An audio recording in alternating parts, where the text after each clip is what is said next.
ಗ್ರಾಮಕ್ಕೆ ಭೇಟಿಯಾಗಿದ್ರು ನಮಸ್ತೆ ಚಿಕ್ಕಬಳ್ಳಾಪುರ ಅಂತ. ಮನೆ ಮನೆಗೆ ಬಂದವರೇ ನಮ್ಮ ಕಷ್ಟ ಸುಖ ವಿಚಾರಿಸವ್ರೆ. ಬಡವರಿಗೆ ಸೇವೆ ಮಾಡೋಂಥವ್ರು ನಮ್ಮ ಪ್ರದೀಪ್ ಈಶ್ವರಣ್ಣ. ಅವರಿಂದ ನಮ್ಗೆ ಸೌಲಭ್ಯ, ಅವ್ರಿಲ್ಲ ಅಂತಂದ್ರೆ ನಮ್ಮಂತ ಬಡವರು ಕ್ಯಾರೆ ಮಾಡೋರು ಯಾರು ಇಲ್ಲ ಈ ಊರಲ್ಲಿ.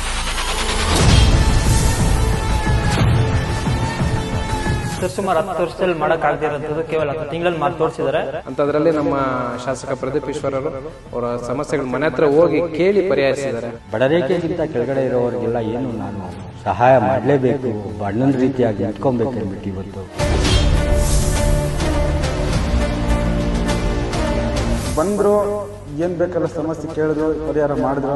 6-7 ಕೋಟಿಯಲ್ಲಿ ಅಭಿವೃದ್ಧಿ ಕಾಮಗಾರಿ ಈಗಾಗಲೇ ಗುದ್ಲಿ ಪೂಜೆ ಆಗಿದೆ. ನಮ್ಮಂತ ಬಡವರಿಗೆ ಬೆನ್ನೆಲುಬಾಗಿ ನಿಂತಿದ್ದಾರೆ. ನಮ್ಗೆ ದೇವರ ರೂಪದಲ್ಲಿ ಬಂದಿರುವಂತಹ ಶಾಸಕರು ಯಾರಾದ್ರೂ ಇದ್ರೆ ಅದು ಶಾಸಕರು ಪ್ರದೀಪ್ ಈಶ್ವರ್ ಅವರು. ಬಡವರಿಗೆ ಸೇವೆ ಮಾಡೋಂಥವ್ರು ನಮ್ಮ ಪ್ರದೀಪ್ ಈಶ್ವರಣ್ಣ. ನಮ್ಮಂತ ಬಡವರಿಗೆ ಬೆನ್ನೆಲುಬಾಗಿ ನಿಂತಿದ್ದಾರೆ. 10 ವರ್ಷದಲ್ಲಿ ಮಾಡಕ್ಕಾಗದಿರೋದು ಕೇವಲ 10 ತಿಂಗಳಲ್ಲಿ ಮಾಡಿ ತೋರಿಸಿದ್ದಾರೆ.